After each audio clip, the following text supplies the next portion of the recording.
pedirte algo? ¿Podés hablar un poquitito más lento? Porque como que Ay, no me da perdón, para... perdón, es que yo me pongo nerviosa y empiezo como... Ah, perfecto.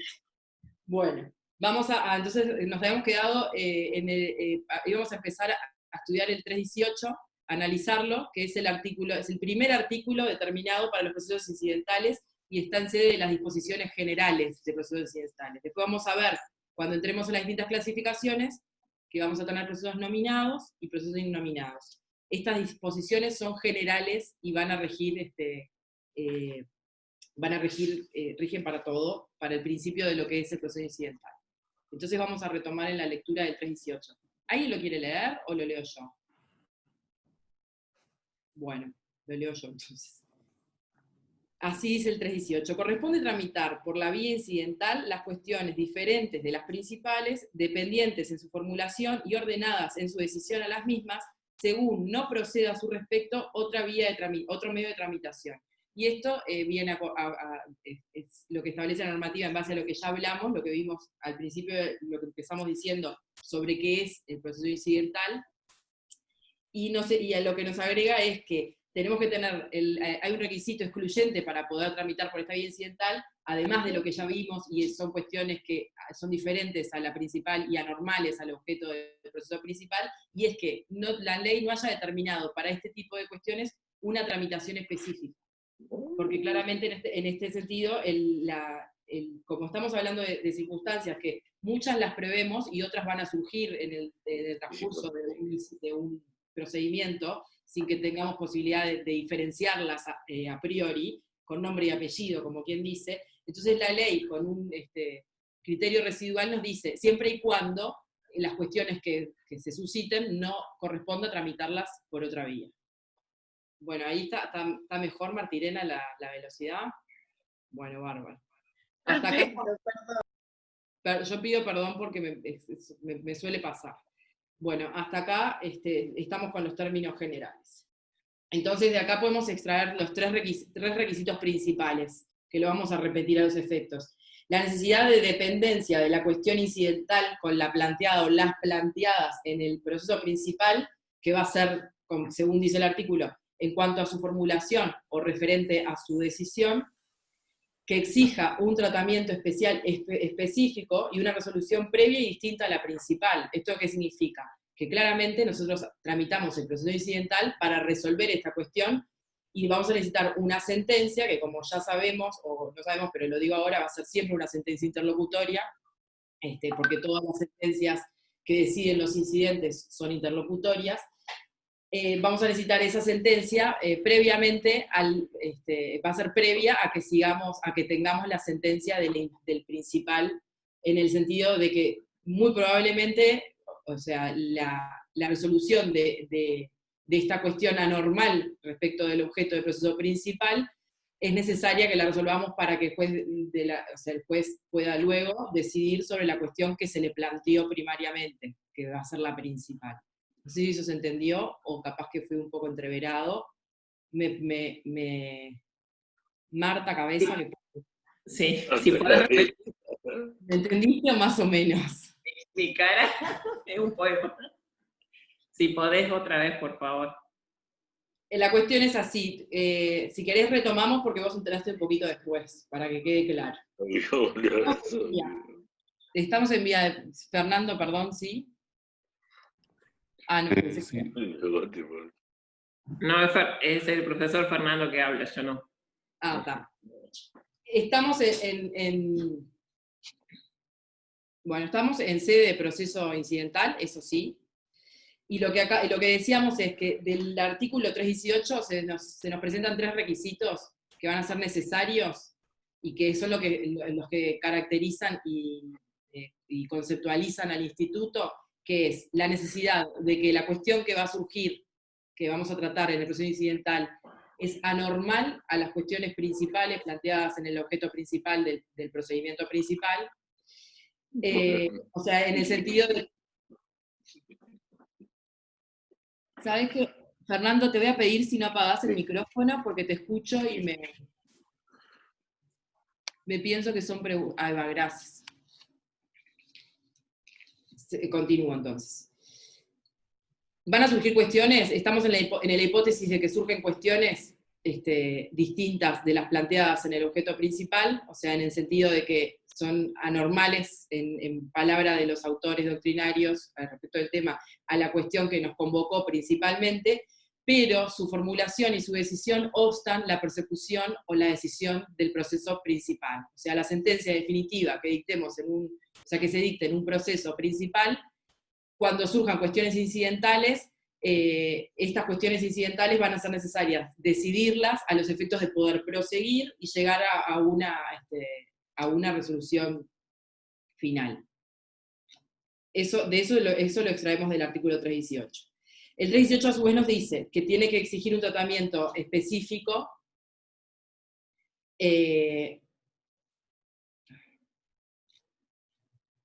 un tratamiento procesal específico en el sentido de... No, perdón. Sí.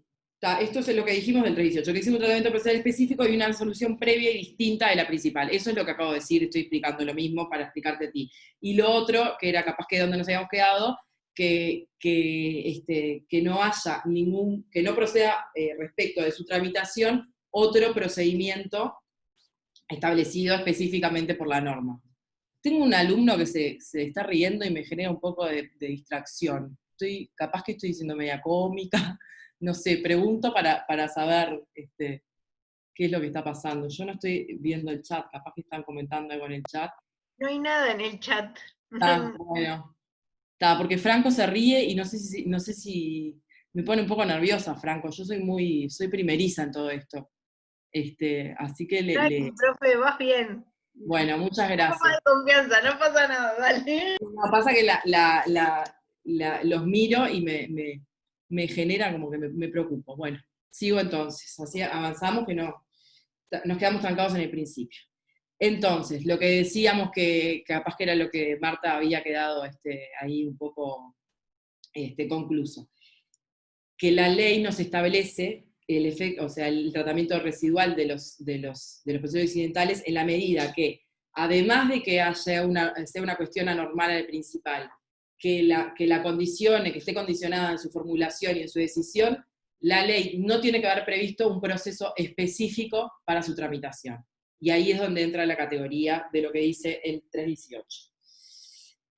A su vez, esto lo pueden extraer de la norma, perfectamente el 318, hay procesos de los que está por norma, o sea, por disposición normativa, está prohibido, no son admitibles, no son admisibles o sea, que dentro de ellos se realice un proceso incidental. Y estos son los procesos de amparo, el proceso de protección de datos personales o de base data, el proceso de acceso a información pública. Esto lo tienen en la norma, en la aclaración al artículo 318, yo se los estoy leyendo, el proceso de información pública, en procesos para pretensiones menores a 100 UR relativas a relaciones de consumo. Después, todo incidente del proceso infraccional aduanero, y eso serían más o menos eso, lo pueden sacar bien de ahí, que son específicamente esos, y todo lo que la ley vaya determinando así, ¿no? En el caso de futuras normas que así lo establezcan.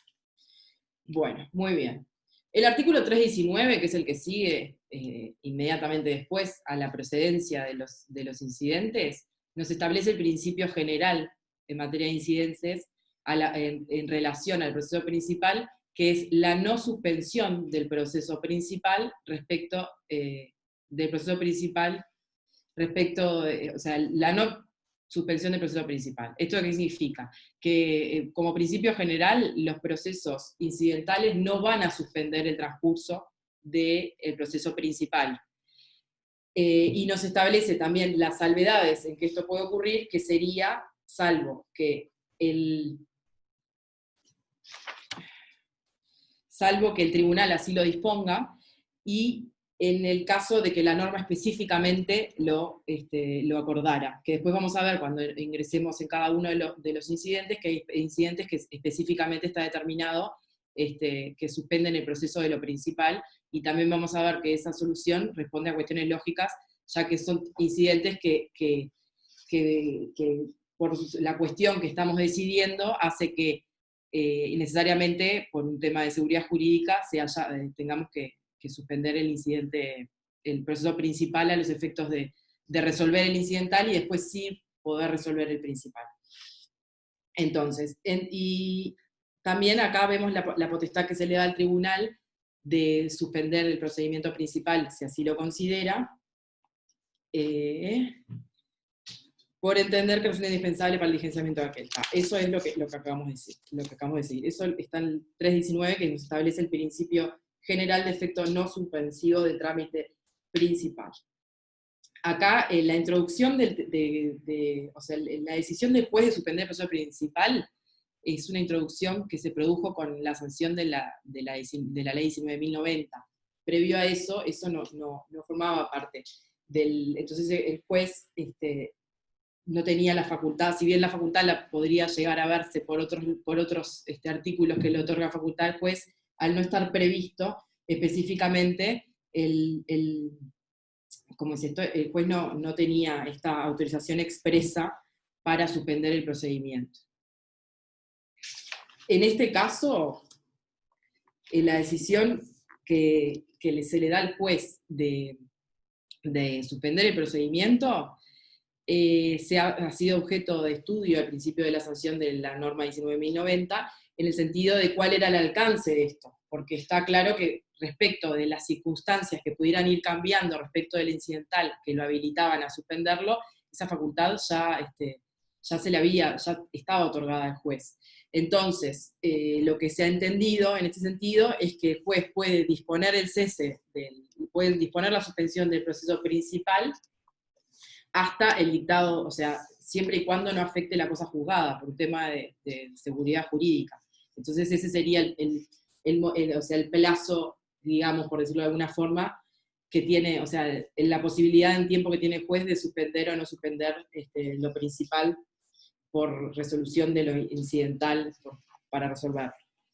Y acá es porque la norma específica lo dice, y esto es todo lo que ha introducido la redacción de la norma, la 19.090, en ambos casos, o sea, ya sea que el juez decida suspender como que decida reactivar, esa decisión será inapelable. ¿Está?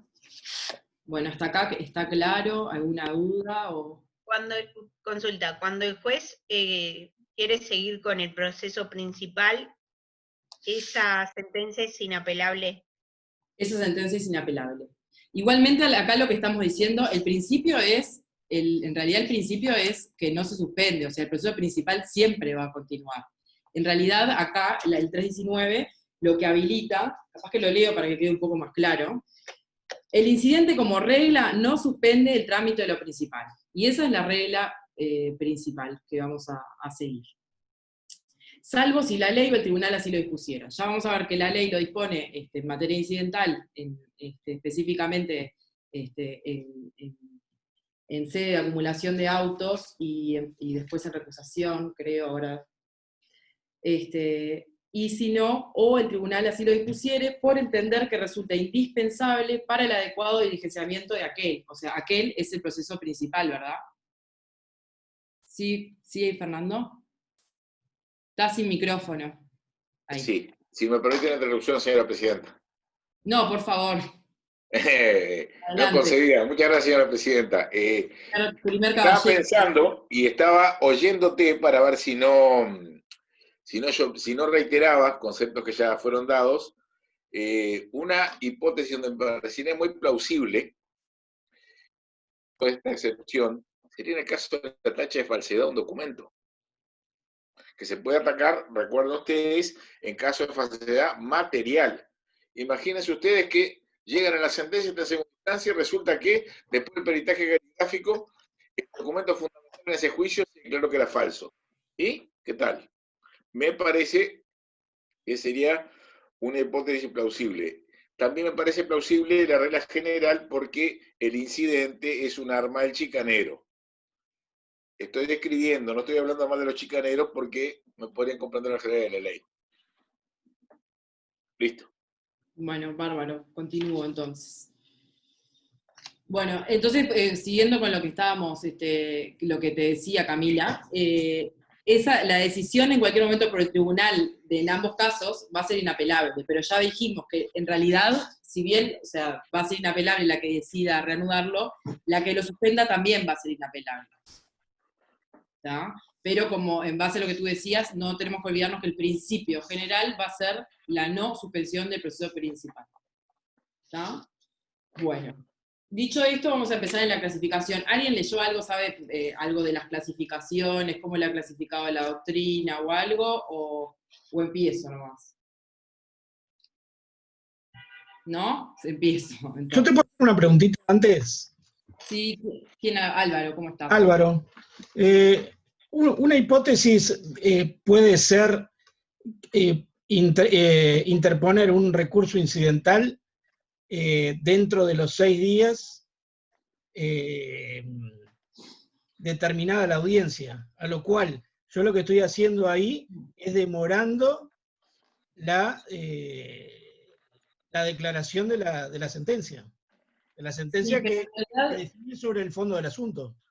Sí, pero en realidad vamos a verlo ahora, cuando nos adentremos en el tema, pero cuando los incidentes surgen dentro de audiencia, se van a tramitar dentro de la audiencia. Entonces, no, o sea, en realidad el incidente no es una forma de recurrir, sino que siempre tiene que estar justificado. De hecho, el juez va a estudiar que se den los requisitos para que se pueda producir un incidente, y no se ve como, capaz que confundió cuando Fernando dijo que era una forma de chicanear, que puede ser que muchas veces lo sea, pero no es un recurso. Es un proceso distinto que busca resolver lo incidental.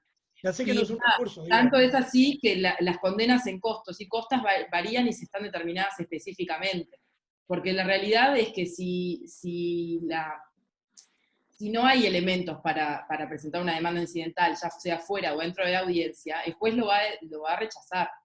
Entonces no va a haber forma, creo yo, no sé Alejandro qué pensás ahí, no sé en la hipótesis que planteaba Álvaro, si tenemos una audiencia no va a haber forma después de 6 días después, o sea, eso está previsto para los incidentes que surjan en la audiencia se van a resolver en la audiencia. Igual esto lo vamos a ver cuando entremos bien. Lo que pasa cuando están en audiencia es verbalmente, o sea, y tienen que contestar en el mismo momento verbalmente. Sí, Ahora, si es fuera de audiencia, y sí, la única hipótesis rara que ópticamente es un incidente, que lo hemos visto, era cuando se denuncia un hecho nuevo en audiencia, que más allá de lo que dice la ley, obviamente tiene que haber una oportunidad de efectiva defensa. Entonces es posible que la otra parte diga, mire, el juez le dé traslado conforme al incidente dentro de la audiencia a la otra parte, y la otra parte diga, mire, doctor, yo estoy situado en una situación de indefensión, no sé de lo que me está hablando, tengo que prepararme, tengo que informarme, tengo derecho a ofrecer contraprueba, y acá, en estas circunstancias, no puedo, y allí es común que los jueces lo que digan es, bueno, si entonces o suspende la audiencia y espera, si es la audiencia preliminar, generalmente no hacen eso, o le dice, bueno, estamos todos de acuerdo que lo evacúe por escrito, digamos, son salidas pretorianas a un problema que, porque ustedes recuerden, la forma cuando no estaban en condiciones. tiene una finalidad que es preservar los derechos sustanciales, entonces, que por hacer a rajatabla que el incidente se evacúe en audiencia, el otro no pueda defenderse, es peor el remedio que la enfermedad. Pero, en general, lo que dice Victoria es correcto, la regla es que el incidente se sustancia en audiencia. Perdón, yo creo, Alejandro, que se debería de suspender la audiencia.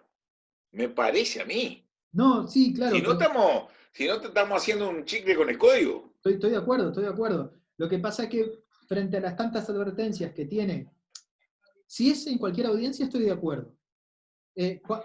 Frente a tantas advertencias de la ley respecto de que la preliminar no sea suspendida, desde un punto de vista práctico, lo que les quiero contar es que se ha visto que los jueces dicen, bueno, dejamos esto como de costadito, ¿no? Y hacemos una evacuación por escrito. Pero yo coincido con vos, Fernando, que debería suspender, porque es tan grave que está la defensa en juicio, que ese valor tiene que prevalecer sobre seguir unos ritos ahí que están previstos para garantizar los derechos sustanciales. Y que, obviamente, también creo que el juez primero tiene que intentar dar traslado a la audiencia, y si el otro está en condiciones de evacuar, todo bien y seguimos para adelante.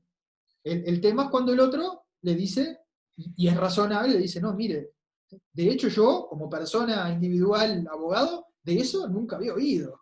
mi cliente me lo tiene que explicar, después que me lo explique mi cliente voy a tener que buscar pruebas y ver si puedo contradecir lo que usted me dice, y si el juez le dice que no, está afectando gravemente el derecho de defensa y plantando una nulidad grande como una casa en el proceso. Entonces, pero no todos los incidentes son de esa envergadura, ¿no? A veces los incidentes son cuestiones más sencillas. Claro. Bueno, seguimos, bárbaro. No, y también yo creo que siguiendo la línea si bien lo que dice Fernando de que no podemos hacer con el código un chicle, yo creo que por economía procesal, si vamos y más en estos tiempos que corren, que todo está tan lento, si vamos a suspender una audiencia para evacuar el traslado y para poder sustanciarla, pasarla que sea por escrito, capaz que hasta es más ágil que volver a convocar audiencia y que se produzcan audiencias. No sé, eso ya serían... Pero como sea, porque lo que propone Fernando es más puro en realidad, pero como sea, lo que sí es importante y nadie puede estar en contra, es que por seguir el rito de los incidentes de la audiencia no vamos a dejar a alguien sin defenderse. Eso es lo primero, ¿no? Hay que hablar. Después debería realmente suspenderse la audiencia y contestarse a la audiencia, porque el impedimento no debería alterar la forma de la evacuación del traslado. Pero con un criterio práctico... Otra cosita, Alejandro, otra cosita, para traer agua a mi molino. Eventualmente va a ampliar el objeto del proceso también. No, por supuesto, estoy de acuerdo. Pero, ojo, no se confundan. Esto es justo en un incidente súper especial que tiene una relevancia tremenda.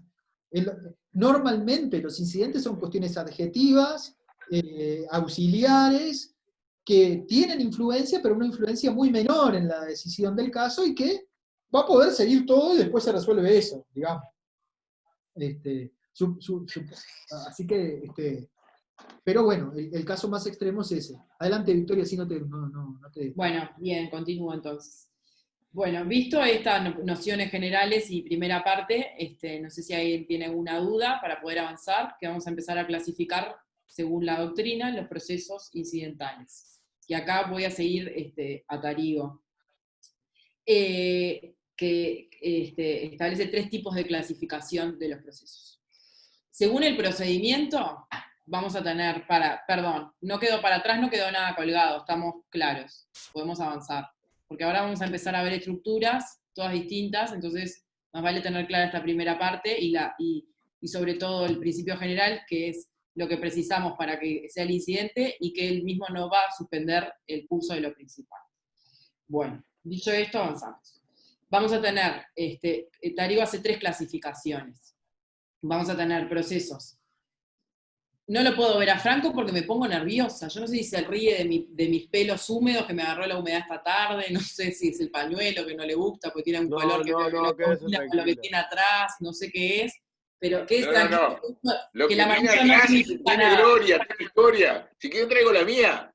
No, esto no significa nada. Mire que yo soy de Miramar Misiones, así que no sea ningún tipo de problema, que soy totalmente Hacia imparcial Rivera, ¿cómo no? a los efectos. No, Miramar Misiones no, en realidad quería decir otro que ahora no me estoy acordando, que era el que era mi padre, que era algo de Bellavista o Rampla, algo así, no me acuerdo, pero bueno, la cuestión es No, que... Bellavista en el Prado, Rampla en el Cerro. No sé, no, pero es uno que ya no existe más. No importa. ¿Progreso? No, me parece que ese sí existe. Bueno, ¿Eso es no, la primera? pero pasa que mi padre era muy antiguo, El Alpia. que ya no existe. Bueno, no importa, no me voy a distraer. Pasa que Franco no se ríe en mi cara, por favor, se lo pido. Haga al costado para reírse, porque a mí me pone muy nervioso. No parece, pero soy una persona muy nerviosa. Bueno, sigo entonces. Entonces dijimos, siguiendo a Tarigo la clasificación de los procesos, la primera que hace Tarigo es la de nominados y nominados. Y acá nos vamos a referir específicamente a lo que la norma estableció.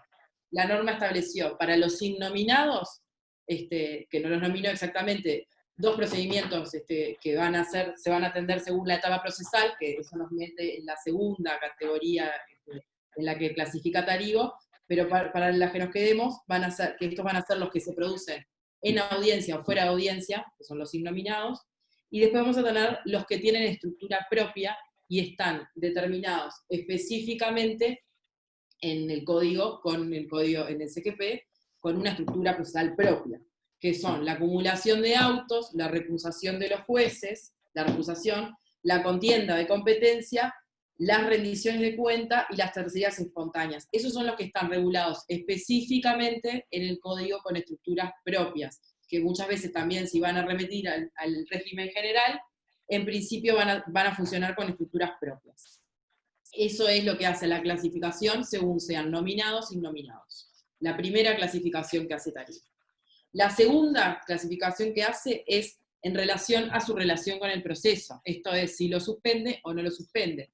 Si bien vimos que el artículo 319 nos marca el principio general, que es la no suspensión de lo principal, ya también vimos que por disposición de la norma, o porque el juez así lo entienda pertinente a los efectos del buen diligenciamiento del principal, pueden llegar también a suspender el procedimiento. Entonces, ahí es donde Tarígo los divide entre no suspensivos y suspensivos.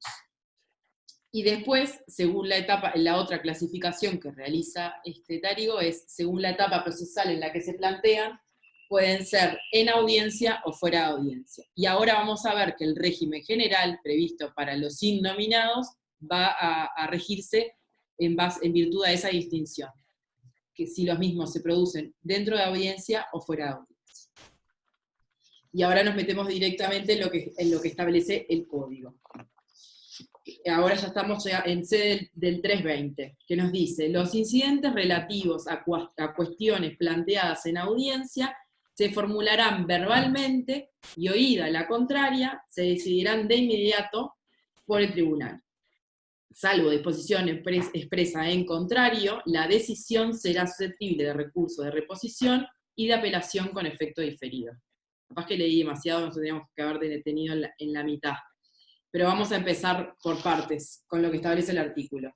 Estamos ahora en el proceso incidental que puede surgir dentro de una audiencia, ¿verdad? O sea, estamos celebrando una audiencia y dentro de la misma, una cuestión distinta de la principal, una de las partes las plantea los efectos de su resolución. Entonces acá tenemos que este procedimiento va a ser oral, evidentemente, la pretensión incidental en este sentido va a ser oral, va a estar planteada oralmente por quien la pretenda, que puede ser Perdón, es el único caso de demanda verbal que existe en el derecho uruguayo. Porque dicen, la demanda siempre escrita, no, esto es una perla, hay una excepción. Demanda incidental introducida en el curso de una audiencia. Exactamente. Entonces acá tenemos justamente todo va a ser oral, va a ser la demanda, va a ser oral, la contestación va a ser oral, y la resolución que dicte el juez al respecto también va a ser, obviamente va a ser dictada en audiencia, va a ser una interlocutoria dictada en audiencia, y se va a apelar conforme a ello, además de la disposición expresa que nos dice al final del artículo que es apelable con efecto diferido. Entonces tenemos que vamos a dar una demanda incidental oral, una sustanciación oral, en el sentido de que el traslado se va a dar en la misma audiencia, y la parte contraria lo va a evacuar.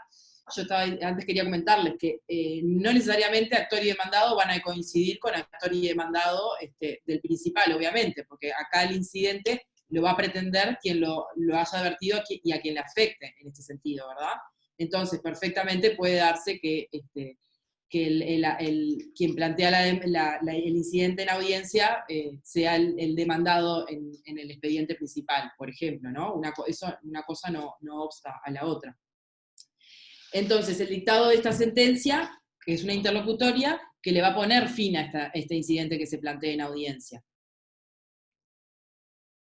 Entonces, y acá la norma nos establece que va a ser susceptible del recurso de reposición, que también se tiene que fundamentar en la audiencia, se va a sustanciar de ser necesario, o sea, de ser pertinente, se sustanciará en la audiencia, y en la misma audiencia después va a resolver la reposición, o sea, la reposición también se lleva a cabo en la misma audiencia, y en el caso de la apelación, que obviamente se va a interponer o sea, se va a hacer reposición y apelación en subsidio, la misma se le va a dar el efecto diferido, que es lo que ya lo vimos, y que sería que quien la agravie va a anunciar la apelación, la anuncia, y va a reservar sus fundamentos para el dictado de la sentencia definitiva. O sea, el efecto diferido es respecto, obviamente, de la pronunciación en el expediente principal de la sentencia definitiva. Antes, y acá capaz que Fernando me ayuda más, pero ya me estaba mezclando con el CPC, pero antes de esta reforma, ahí va, que esto viene también viene de la época del CPC, me parece. La apelación, no se podía apelar esta resolución, pero se le establecía al recurso de reposición la posibilidad de invocar la causal de impugnación. Entonces era como que se difería una apelación, pero no era el efecto diferido. Entonces la 19.090, para armonizar el sistema de los efectos, vino a establecer específicamente el efecto diferido y no la causal de impugnación, que es lo que, o sea, la causal de impugnación tal como la estudiamos cuando vimos la apelación, ¿verdad? En este sentido, la parte podía reponer, invocar esa causal, y después, cuando se dictara sentencia definitiva, podía invocarla para fundamentar o sea, la apelación de los agravios a la sentencia definitiva. Ahora bien, había una realidad lógica, y es que como la apelación no era con efecto diferido, y tampoco era una apelación, era como que era, pero no era, en el sentido de que esta sentencia quedaba firme, resulta incoherente después, ¿no? La posibilidad o sea, no iba a poder invocar esta causal de impugnación porque la sentencia queda firme. No sé si se entiende lo que le quise decir, o más o menos. Igual esa es una referencia, no se entiende. La diferencia, la 19.090 lo que hizo en este sentido, la apelación con efecto diferido es una modificación que introdujo la 19.090, que es del año 2003, si no me equivoco, 2013. Lo que hizo fue justamente establecer específicamente el efecto diferido, porque antes la norma lo que había hecho, había establecido que esta sentencia no era apelable, pero al momento de interponer la reposición, se podía invocar, fundamentar la causal de impugnación, que es la podemos el 254, es la que está prevista en sede de apelación. A ver, capaz que queda más claro yendo a...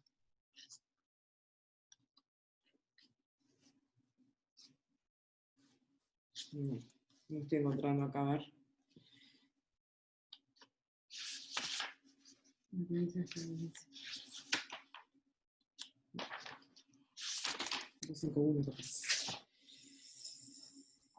Bueno, no estoy encontrando lo que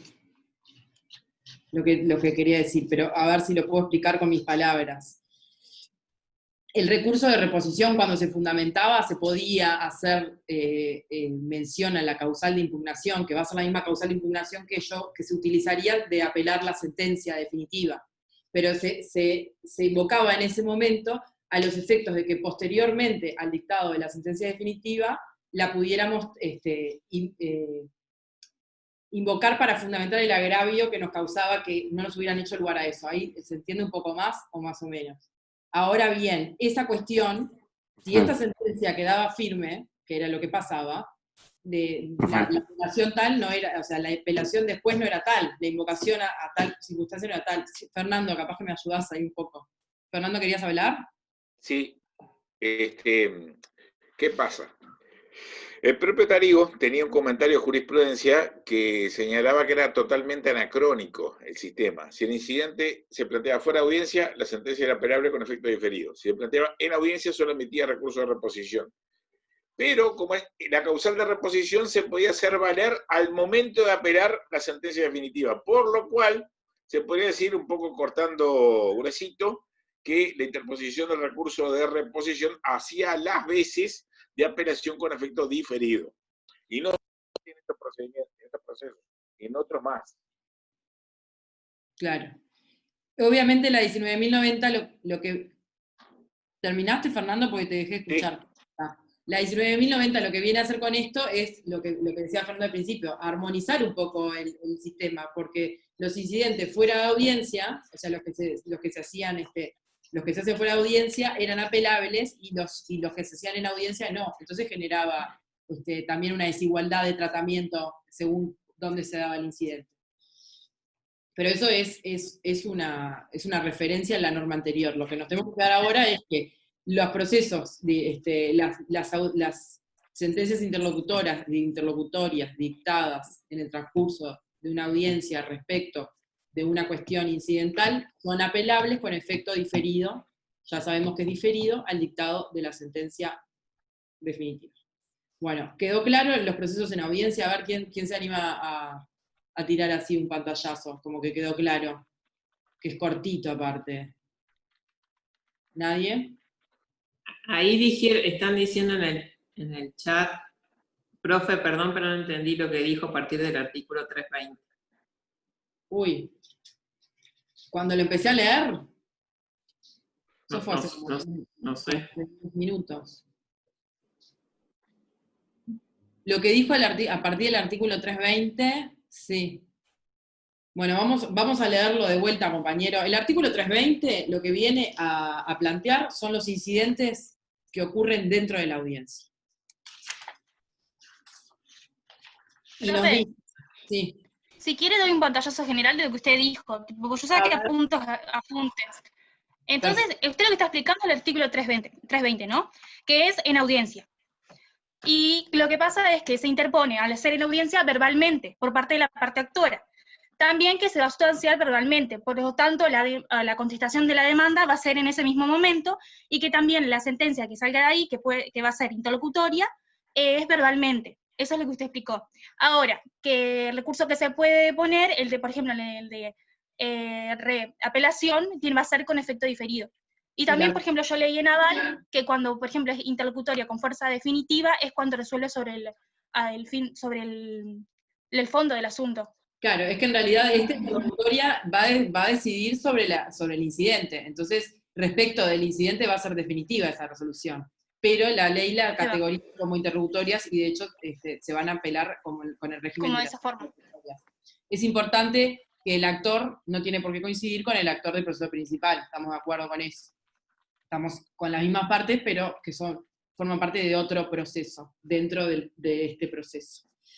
También podemos decir que podemos ampliar y aclarar, obviamente, esta sentencia, porque ya sabemos que quien puede lo más puede lo menos, y si es reponible es aclarable, ¿verdad? Eso ni que hablar.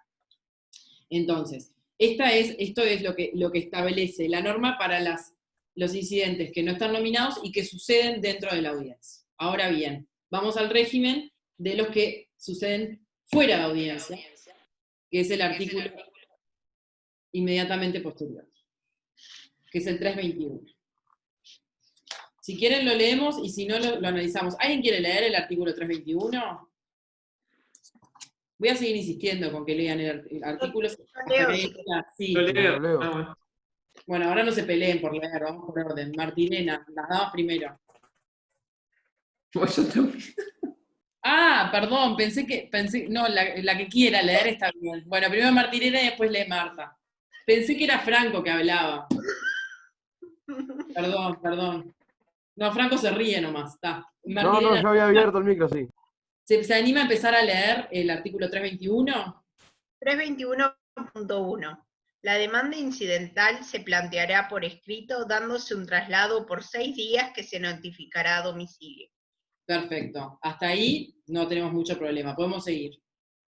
321.2. Tanto con la demanda como con la contestación, si se tratare de una cuestión que requiera prueba, las partes la acompañarán conforme con lo dispuesto por el artículo 118. Contestado el traslado o vencido el término. Martirena, nos quedamos por ahí, analizamos hasta ahí y después seguimos. Bueno, actos iniciales. Tenemos la demanda incidental, que va a seguir los requisitos previstos para la demanda que ya estudiamos, del artículo 117, y lo que nos establece el código es que tanto la demanda como la contestación, en el caso de que se trate de cuestiones que se requieran prueba, van a tener que acompañar a la demanda y la contestación, van a tener que ser acompañadas de la prueba pertinente. O sea, esto sigue el principio general de todas las demandas que se planteen. La demanda incidental y la contestación de la demanda incidental no escapan al régimen general previsto para la demanda y para la contestación. En ese sentido, si la demanda no cumple con los requisitos de admisibilidad, el juez la va a poder rechazar justamente por inadmisible. Entonces, tenemos que ser conscientes y saber que la demanda incidental va a requerir los mismos requisitos a la hora de elaborarse, o sea, a la hora de presentarse, que tiene la demanda principal de cualquier proceso, lo mismo la contestación. Y lo que refiere a la prueba, por una remisión que aparte hace específica al 118. O sea que toda la prueba del incidente va a tener que estar toda acompañada con los actos de proposición en el incidente. Y el código nos dice después, hasta donde leímos, que presentada la demanda incidental, le va a dar un traslado a la contraparte de 6 días. Y ahí lo que vemos es, ya estamos con el proceso iniciado. Se presenta la demanda, se da traslado a la contraria de 6 días. Esta notificación se va a hacer a domicilio, por más allá de que las partes ya sean parte, o sea, las partes se integren en el proceso y tengan sus respectivos domicilios electrónicos o lo que fuese. Esta providencia específica, la que establece el traslado de la demanda incidental, va a ser notificada nuevamente al domicilio físico de la parte que sea demandada en este caso, que como ya vimos puede coincidir o no con el actor del proceso principal. Después si quiere Martinena, siga leyendo. O Marta, la que quiera ahora, para que no se te quede. Contestado el traslado, vencido el término, el tribunal ordenará el diligenciamiento de la prueba si correspondiere y convocará a la audiencia, la que se desarrollará de acuerdo con lo dispuesto por los numerales 1 y 4 del artículo 346 en lo pertinente.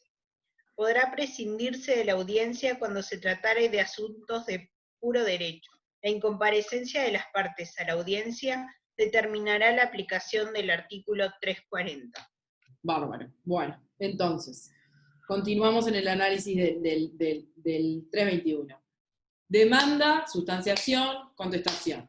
Acá lo que nos dice es, vencido el término para contestar la demanda incidental, sea que esta fue evacuada por el actor, el demandado o no, el tribunal lo que hace es ordenará el diligenciamiento de la prueba de corresponder y convocará audiencia.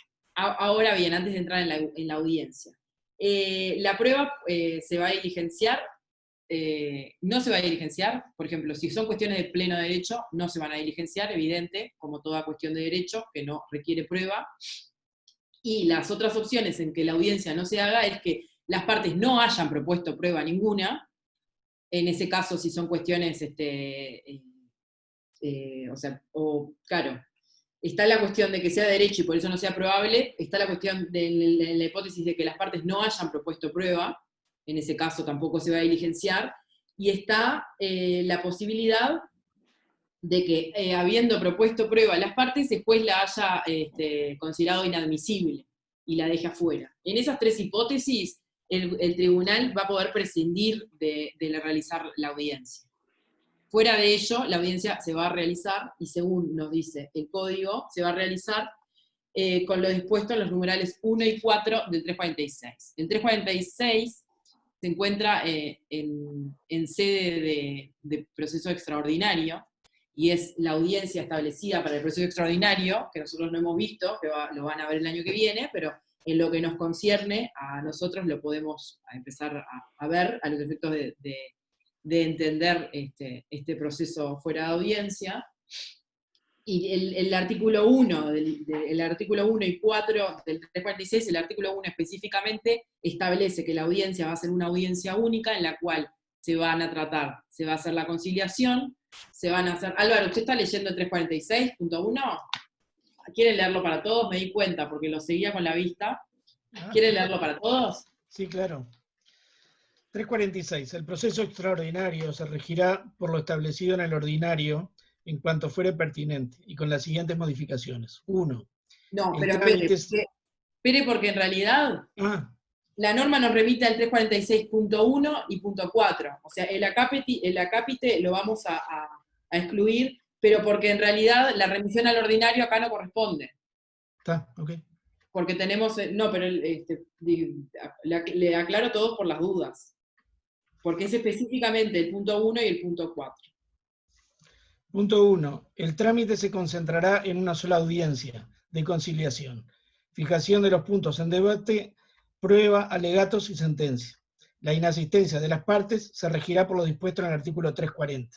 Bárbaro. Entonces acá lo que nos dice, gracias Álvaro, es el ordinario no nos marca cómo va a ser la audiencia. Va a ser una audiencia única donde se va a resolver todo. Se va a resolver la conciliación previa, se van a ver las cuestiones que se debaten, o sea, se va a fijar bien cuál es el objeto, según lo que ya vimos. Se va a diligenciar la prueba y se va a alegar y se va a dictar sentencia en la misma audiencia. O sea, esto es lo que prevé la audiencia del incidental fuera de audiencia. O sea, convocada la audiencia se va a realizar, va a ser todo única, va a ser como, o sea, la idea es que el juez trate de llegar a una conciliación, establezca el objeto del incidente específicamente, diligencie la prueba, las partes aleguen y se dicte la sentencia. O sea, vamos a estar de vuelta dentro de una interlocutoria dictada en audiencia. O sea, volvemos a lo mismo. Esta interlocutoria va a ser dictada en audiencia y va a resolver todo. Después, acá en partida doble se nos reitera que la incomparecencia de una de las partes a esa audiencia va a tener las consecuencias establecidas para la incomparecencia en el 340. Y dicen las dos incomparecencias, y eso es importante porque la remisión no es total al 340, sino la remisión es específica a lo que refiere a la incomparecencia en el 340, que no es un detalle menor. O sea, no nos estamos remitiendo al 340 para todos, sino solamente en cuanto a la incomparecencia de las partes, que va a ser la que ya estudiamos y repetimos clases anteriores. Entonces ya dijimos que cuando sea cuestiones de pleno derecho, no haya prueba o la misma haya sido rechazada, las partes el tribunal no tiene por qué convocar audiencia. En ese caso, la sentencia interlocutoria va a ser dictada fuera de audiencia, y ahí se va a apelar como interlocutoria dictada fuera de audiencia. Esto es 6 días después de su dictado.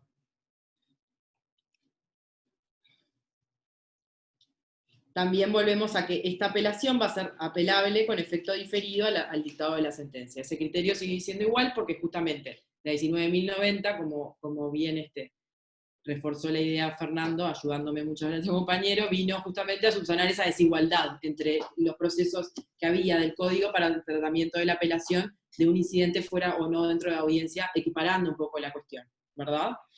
Entonces, apelable con efecto diferido. Después la remisión al artículo 4, al numeral 4 del 346, que dice que va a ser en lo que corresponde, que en caso de segunda instancia solo se admitirá prueba que entienda el tribunal para mejor proveer, o la que referente a los hechos nuevos, bajo juramento no haberlo conocido hasta el momento, y ahí nos remite en la segunda instancia para el régimen de los hechos nuevos, que ya lo vimos, que ya lo conocemos, y nos manda a las normas generales, que son las del 253.2 y la del 121.2. Eso creo que no tiene mayor dificultad, pero no sé si le genera alguna duda. ¿Cómo vamos hasta acá? ¿Seguimos?